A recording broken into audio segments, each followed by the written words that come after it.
గెలవమంటే 100% మీరు చెప్పే డాక్యుమెంట్స్ మనం ఫైట్ చేస్తాం. కాకపోతే ఈ ఎంటైర్ ప్రాసెస్కి ఏమవుతుంది అంటే 3 నెలలు 6 నెలలు మొత్తం రిజాల్వ్ వరకు స్టే అయితే వస్తుంది. అంటే గతంలో మీరు గ్రూప్ 1 ఎగ్జామ్ బయోమెట్రిక్ విషయంలో మీరే చూసారు. June 4th మీకు ఎగ్జామ్ కండక్ట్ చేసి June 14th మనం కండక్ట్ చేస్తే June 15th ఆ రోజు మనం కోర్టులో కేసు వేసినాం. June 15th వెళ్ళి ఆల్మోస్ట్ సెప్టెంబర్లో మనకి జడ్జ్మెంట్ వచ్చింది. జూలై, ఆగస్ట్, సెప్టెంబర్ 3 నెలల వరకు ప్రాసెస్ ముందుకి పోలే వెనకకి పోలే.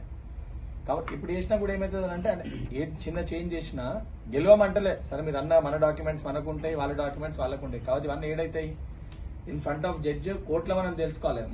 మనం డిస్కషన్ చేసుకొని కోర్టు ఫస్ట్ ఏం చేస్తుంది, వాడు వేసిన పిటిషన్ యాక్సెప్ట్ చేస్తుంది. యాక్సెప్ట్ చేసి ప్రాసెస్ ఆపండి అని స్టే ఇస్తుంది. స్టే ఇచ్చినాక తర్వాత మన ఆర్గ్యుమెంట్స్ గవర్నమెంట్ ఎన్నికలు మనం పెడతాము, ఆపోజిట్ అడ్వకేట్స్ వాళ్ళ ఆర్గ్యుమెంట్స్ వాళ్ళు పెడతారు. అండ్ కోర్టులో ఎంత టైం పడుతుంది అనేది నాకంటే స్పష్టంగా మీకు కూడా దానిపైన అవగాహన ఉంది. సార్ మీరు చెప్పిన డాక్యుమెంట్స్, మీరు evidences, supreme court judgements, state government judgements, మన ఫేవర్లో ఉన్న జడ్జిమెంట్స్ మనం చూపిస్తాము.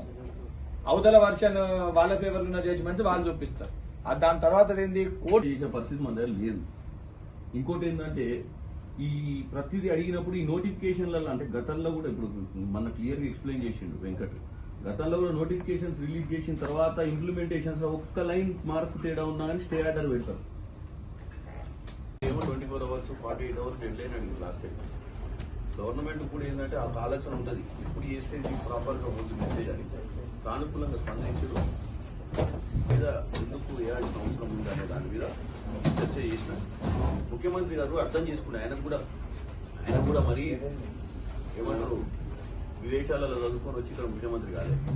ఆయన కూడా ఈ పరీక్షలు, ఈ సమస్యలు, ఈ అన్నింటిలోకి వెళ్ళి యూనివర్సిటీలో ఉండి రూమ్లలో ఉండి మొట్టమొదటిసారి హైదరాబాద్ వచ్చినప్పుడు ఆయన కూడా ఎందుకంటే ఇష్యూ అర్థమైంది. ఆయన బేసిక్ ఇష్యూ అర్థం కావాలి. ఇష్యూ జెన్యూన్ ఇష్యూవా, ఎంతమంది పర్సంటేజ్ ఆఫ్ నిరుద్యోగులకు ఇది ఎఫెక్ట్ అవుతుంది, దీనివల్ల మనకేందంటే వచ్చిన సమస్యల్లో మీరు ఒకటే అర్థం చేసుకోవాలి. గతంలో మాకంటే ఎక్కువ నేనంటే కొత్తగా వచ్చిన ఇప్పుడు పార్లమెంటేరియన్గా ఈ సమస్యల మీద ఫస్ట్ టైం కూర్చొని మీరు విన్నా. మా వాళ్ళు ఇక్కడ వెంకట్ గారు కానీ, మానవతరాయ్ గారు కానీ, ఇక్కడ బాలలక్ష్మి గారు కానీ, సంజీవ్ కానీ, చరణ్ కానీ, కిరణ్ కానీ వీళ్ళందరికీ కూడా కొద్దిగా గొప్ప అవగాహన ఉంది. ఎందుకంటే వాళ్ళు కూడా యూనివర్సిటీలోకి వెళ్ళి వచ్చారు. అది పెట్టినప్పుడు ఏం చేస్తుంది ప్రభుత్వాన్ని, మీరేం చేస్తారు, మీ దాంట్లో కూడా కొంతమందికి అది అవసరం ఉంటుంది, ఉండదు అంటలేము. కానీ వాళ్ళు రోడ్లు ఎక్కడం వల్ల మాకు అదే కావాలని రోడ్లు ఎక్కడం వల్ల ఏంటంటే దానివల్ల సమస్య పరిష్కారం కంటే ఎక్కువ మిగతా 60 మంది 70 మంది పర్సెంటేజ్ ఎవరికైతే బెనిఫిషియరీస్ ఉంటారో వాళ్ళ మీద ఎఫెక్ట్ పడి స్టే వస్తుంది.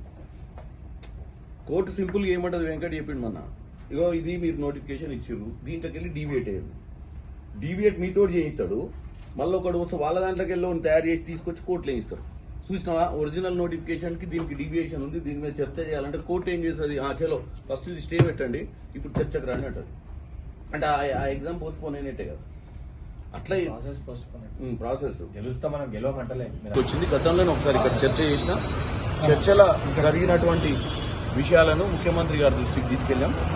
గ్రూప్ 2 వాళ్ళు అడిగేది ఏంటంటే ఈ డిఎస్సి ఎగ్జామ్ గతంలో పోస్ట్ పోన్ కావడం వల్ల అది గ్రూప్ 2 ఎగ్జామ్ కి అతి దగ్గరలో పడి ఒకటే రోజు గ్యాప్ ఉంది, మేము చదువుకోవడానికి కష్టమవుతుందని అడిగిరు. దాన్ని పోస్ట్ పోన్ చేస్తే బాగుంటుంది అనేది వాళ్ళ డిమాండ్, మేజర్ డిమాండ్. చాలా డిమాండ్స్ ఉన్నాయి కానీ మేజర్ డిమాండ్ అది. దానికి ప్రభుత్వం సానుకూలంగా స్పందిస్తుందన్న ఆశతో మేము ముఖ్యమంత్రి గారికి వీళ్ళకు ఉన్నటువంటి ఇబ్బందులన్నీ కూడా ముఖ్యమంత్రి గారికి తెలియజేసినాం. ముఖ్యమంత్రి గారు కూడా విని ఒక సానుకూల స్పందనతోటి మీరు కూడా ఒకసారి వాళ్ళకి చెప్పండి.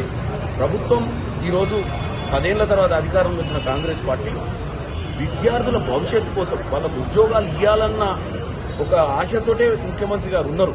కానీ ఈ ప్రతిపక్ష పార్టీలు కొంతమంది విద్యార్థులను రెచ్చగొట్టి వాళ్ళను జరగని విషయాలను జరిగే విధంగా చేయించి వాళ్ళే తీసుకెళ్లి మళ్ళీ కోర్టులో స్టే తీసుకొచ్చి ఎవరికి ఉద్యోగాలు రాకుండా చేసి ప్రభుత్వాన్ని దుష్ప్రచారం చేయాలి, ప్రభుత్వాన్ని వైఖరిని తప్పుపట్టేయాలి, ప్రభుత్వం ఏ ఉద్యోగం ఇవ్వలేదని నిరూపించడానికి కొన్ని ప్రతిపక్ష పార్టీలు కుట్ర చేస్తున్నాయని ఈరోజు విద్యార్థులకు చెప్పిన మేము అధికారంలోకి వచ్చి ప్రతి ఒక్కరికి ఉద్యోగం ఇచ్చే పరిస్థితిని క్రియేట్ చేస్తాము. ఇష్యూస్ చాలా ఉన్నాయి, 10 ఏళ్ల నుంచి చాలా పెండింగ్ ఉన్నాయి. డిఎస్సీలు పడకనే చాలా రోజులు అయినాయి.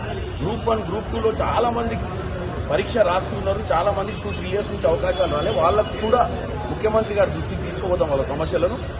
ముందు రోజులలో కూడా రోడ్లెక్కి ధర్నాలు చేయకుండా సానుకూలంగా చర్చలకు రావాలి. చర్చల ద్వారానే ప్రభుత్వం వారికి మంచి చేయగలుగుతుందని ఒక సానుకూల వాతావరణం కోసం ఇక్కడికి వచ్చింది.